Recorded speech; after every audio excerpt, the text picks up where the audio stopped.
Bora então para mais um capítulo, o capítulo 3 do livro Crescendo com Seu Filho Adolescente. Se você está chegando agora aqui nesse vídeo, peço que vocês entrem nas publicações e vejam o vídeo dos 2 primeiros capítulos. O primeiro capítulo intitulado Adolescência, um presente de Deus. O segundo capítulo, Vou vestir a roupa que eu quiser. E agora no terceiro capítulo, Eu não vou à igreja. Quem frequenta uma igreja, uma comunidade há algum tempo, é envolvido em algum ministério, já ouviu algum pai reclamar disso. Ai, meu filho agora na adolescência, na juventude, ele não quer mais vir à igreja, não sei o que eu faço com isso. Eu tenho uma experiência pessoal de um curso que eu ministrei na igreja o ano passado, que a gente ia falar sobre os filhos pequenos, né? A fase da infância, pastoreando o coração do seu filho. E que, para minha surpresa, teve um público de pais adultos, né? Pais de filhos adultos, e todos eles relataram essa dificuldade, que sentiram que perderam os filhos aí na fase da adolescência. Então, como lidar com isso? Nos outros capítulos, nós vimos que a adolescência, ela é a descoberta da identidade do jovem. Ele precisa tomar decisões, mas quando chega uma circunstância dessa, será que a gente é capaz de deixar ele decidir? Então, a gente precisa entender um pouquinho mais sobre isso. A adolescência, essa fase, eles estão buscando a fé pessoal. A gente precisa entender que a nossa fé, ela não é hereditária. Então, eu creio, eu tenho fé, eu tenho um tipo de relacionamento dentro da minha comunidade, eu sinto prazer em ir aos cultos, em ouvir a palavra, em me abastecer, em partilhar, em participar de alguma coisa. Mas não é porque eu faço tudo isso que automaticamente o meu filho vai fazer. Então, eles precisam buscar algo que seja pessoal para ele, né? Então, ir à igreja, lá, como a gente viu no capítulo anterior, Eu tô meio enrolada aqui. Eles começam a ser muito críticos, né? Eles observam tudo. A gente vai ver mais pra frente que eles vão debater com a gente a relação da hipocrisia. Então, geralmente, os pais usam de artifício as ameaças.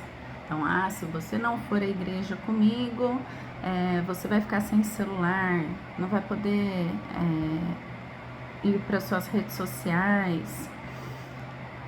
E aí, como um pai cristão ajuda o seu filho adolescente a ser cristão também? Como a gente pode ser capaz de ajudá-los nisso? Quando os nossos filhos são pequenos, a nossa tarefa é muito clara. A gente é o professor, a gente é exemplo de fé. Mas quando os nossos filhos crescem, eles querem mais tomar decisões, eles precisam tomar mais as decisões e eles são menos alunos. Eles são mais participantes, mais protagonistas, essa é a palavra. Eles precisam ser mais protagonistas das suas próprias vidas. Tô vendo minha colinha que tá aqui embaixo, ó. Os filhos mudam, então, mas não são só eles que mudam. Eles mudam e nós também. Porque a gente fica de mãos atadas, a gente fica às vezes sem saber o que fazer, se sente perdido. Então, de que forma exercer a maternidade, a paternidade de forma eficaz, eficiente, para que os nossos filhos sejam bons cidadãos, sejam bons cristãos, né? A mudança coloca todo mundo em posição desconhecida, então gera insegurança em todo mundo. Então, um adolescente dizer para o seu pai que ele não vai à igreja, A mãe já martelou, ela já preveu que, nossa, seu filho vai se tornar ateu se ele não for na igreja hoje. e também a gente precisa tomar cuidado com a geração dos extremos.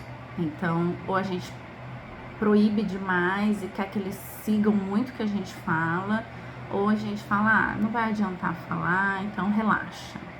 Então, para tudo nesta vida existe meio termo. A gente precisa encontrar um equilíbrio. Então, ele precisa tomar decisão pautado naquilo que a gente acredita também. É igual em relação à roupa. Não vou com qualquer roupa para qualquer lugar. Tem um protocolo, existe isso, faz parte da sociedade. Então, nós vamos entrar num dilema de permitir que eles tomem a decisão, tomar a decisão por eles. Eu uso pressão, eu suborno meu filho. Então, nossa, se você for na igreja, depois a gente toma um sorvete, ó, a gente pode almoçar no shopping. Que ferramentas, de que forma a gente pode convencer o nosso filho de que a igreja é um lugar bacana, que a igreja é um lugar legal, que é importante para o nosso crescimento pessoal e espiritual? Como lidar com isso? De que forma? E aí, o Eugene Peterson tem uma sacada maravilhosa. Então, na adolescência, agora, é o momento da gente sentar e conversar com os nossos filhos, de compartilhar a verdade, de compartilhar como é que eu passei pelo meu crescimento, para tornar mais real, mais concreto, mais palpável, eu compartilhar as minhas experiências com as minhas filhas, os meus filhos, né? Se você tiver meninos aí, ou se você pensa em tê-los, viu? Esse vídeo também é para quem pensa em ter filhos. Porque eu confesso que se eu tivesse conhecido esse livro antes desta fase que está chegando agora, que a minha mais velha vai fazer 12 anos, seria melhor. Eu teria aberto os meus olhos de uma maneira diferente. Quem vai lucrar com isso é a minha filha mais nova, que está com 8. E o conhecimento nunca é demais, não é? Então, o Eugene Peterson diz assim, que é hora da gente deixar de dar ordens, para a gente poder compartilhar o nosso crescimento em Cristo. De que forma? Como eu fiz? Que caminho eu tomei? Não adianta mais a gente tentar manter uma fachada de cristão maravilhoso, sem defeitos, e porque isso vai aumentar a lacuna entre os nossos filhos e a gente. A gente é real, a gente é pecador, a gente erra, e é importante que a gente assuma o nosso erro, que a gente peça perdão, porque essas atitudes estão sendo vistas pelos nossos filhos, e aí vai encorajá-los a serem um pouquinho parecido com a gente, talvez. O relacionamento agora dos pais com os seus filhos nessa fase de adolescente é o que a gente encontra no discipulado. O pai passa a ser o discipulador e o filho passa a ser o discipulado, né? O discípulo. Como eu disse antes, não tem religião, não é genética, né? A nossa fé não é hereditária, a nossa religiosidade não é herdada. O filho não quer ir à igreja, não significa que ele vai ser ateu. Vamos procurar, vamos entender de que forma, por quê? Então, como eu disse no capítulo número 2, eu faço parte de uma comunidade que se preocupa com os jovens. Então, nós temos o Ministério Infantil, que faz um trabalho lindo, com material maravilhoso, para crianças de 0 a 10 anos. Então, já vai incutindo isso na cabeça das crianças, lembrando que no Ministério Infantil eles nos apoiam, né? Apoiam os pais, porque a responsabilidade é toda da família. Então, eles têm o material que eles utilizam aos domingos e tem o material que os pais usam ao longo da semana, né? E aí depois tem os juniores, inclusive Estou gravando esse vídeo no sábado, não sei que dia que você está assistindo.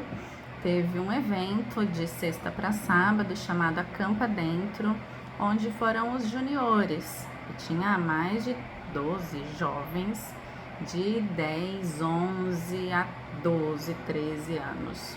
E lá eles falam sobre Cristo, eles brincam, eles compartilham, eles se relacionam.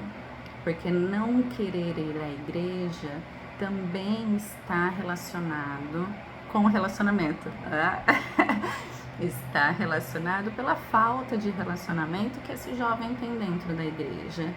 Então, se os pais mantêm uma constância, se os pais se aproximam de pessoas parecidas com eles, que têm os mesmos objetivos, que têm os filhos nas mesmas idades, que acreditam nas mesmas coisas, vai ficar mais fácil do filho dizer para o pai que quer ir à igreja. Eu ainda tenho a alegria de ter as minhas 2 filhas pedindo para que vão à igreja, para que vá à igreja. Então, dormir fora de casa, na casa de alguma avó, de sábado para domingo, pode até acontecer. Mas no domingo de manhã, a gente precisa buscá-las para ir à igreja. E a gente faz isso, porque é um pedido delas, né? Então, primeiro, o pai precisa se perguntar: por que eu vou à igreja? Eu, Heloísa, vou para a igreja para quê? Por quê? O que me motiva? Eu não posso usar a igreja apenas como um compromisso semanal. Sabe, lista de tarefas? O tá pago da academia que todo mundo posta, inclusive eu de vez em quando, que check, segunda, check, terça. A igreja não pode ser mais um check no domingo. Então, antes que eu vá cobrar dos meus filhos adolescentes que eles vão à igreja, eu preciso investigar dentro do meu coração o que me motiva a ir à igreja. Eu vou para ouvir o pastor ou o padre e chegar lá e falar: o que ele falou hoje não tocou meu coração. Ou eu vou para verdadeiramente enxergar Cristo, o agir de Cristo na vida da comunidade. Eu vou à igreja e eu me comprometo com a minha comunidade. Eu faço parte, eu ajudo, faço parte das campanhas da minha igreja. Se na sua igreja, assim como a minha, tem os ministérios, eu me envolvo em algum ministério, porque na Bíblia é muito claro o servir de Cristo. Cristo não precisava ser servo de ninguém, mas ele amava servir. O ato mais sublime que ele teve, mais significativo, foi lavar os pés dos seus discípulos. Ele era o rei, ele não precisava fazer isso. Então, o que eu, meres mortal, penso que eu não preciso servir o outro? Então, a igreja é essa oportunidade. E quando você se envolve, automaticamente os seus filhos se apaixonam, os seus filhos se envolvem, os seus filhos querem conhecer mais, né? E se a gente ficar pensando sobre a perspectiva humana, a gente não vai se envolver. Porque a igreja é literalmente um hospital de doentes. Bom, lá na entrada da minha igreja tem a placa proibida a entrada de pessoas perfeitas. E é isso, a gente vai lá para conhecer Jesus, para entender do amor dele e para a gente se tornar discípulo dele. O único perfeito foi ele. E se a gente ficar pensando que fulano de tal tá lá, nossa, quanta coisa errada ele faz. Não, para com isso. A igreja não é lugar para isso. A igreja é lugar da gente viver o amor de Cristo. E, na verdade, não é só na igreja, né? Na verdade, é na nossa vida. Mas quando eu, adulto, tenho clareza da minha participação na minha comunidade, eu tenho clareza do que me motiva a participar da igreja, os meus filhos serão alcançados. Então, antes de eu ficar enlouquecida, porque ele não quer ir à igreja, eu preciso saber o que me motiva. E outra pergunta: por que que eu quero tanto que o meu filho vá à igreja? O que eu penso sobre isso? São questões que a gente precisa levar em consideração. Pensar qual é a diferença que isso vai fazer na vida do meu filho adolescente e na minha vida.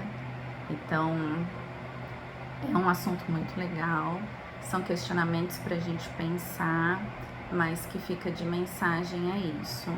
Para que eu não me depare com essa frase que eu não quero ir à igreja, eu preciso revisitar a minha motivação, o que eu faço, como eu ajo, de que forma eu procuro estar perto de uma comunidade e por que para mim é tão importante que o meu filho esteja dentro de uma igreja, certo? Daqui a pouco, daqui a alguns dias, eu não vou precisar o tempo, mas eu acho que eu consigo ainda, dentro de poucos dias, gravar o próximo capítulo para vocês. E aí a gente vai pro 4º capítulo desse livro tão maravilhoso. Eu espero sinceramente que vocês tenham gostado, que eu tenha contribuído com vocês. E deixa aqui uma mensagem para mim, uma pergunta. Fala quais são os seus questionamentos sobre a adolescência, o que você está vivendo nesse momento, tá bom? Fiquem com Deus, Deus abençoe e até o próximo capítulo.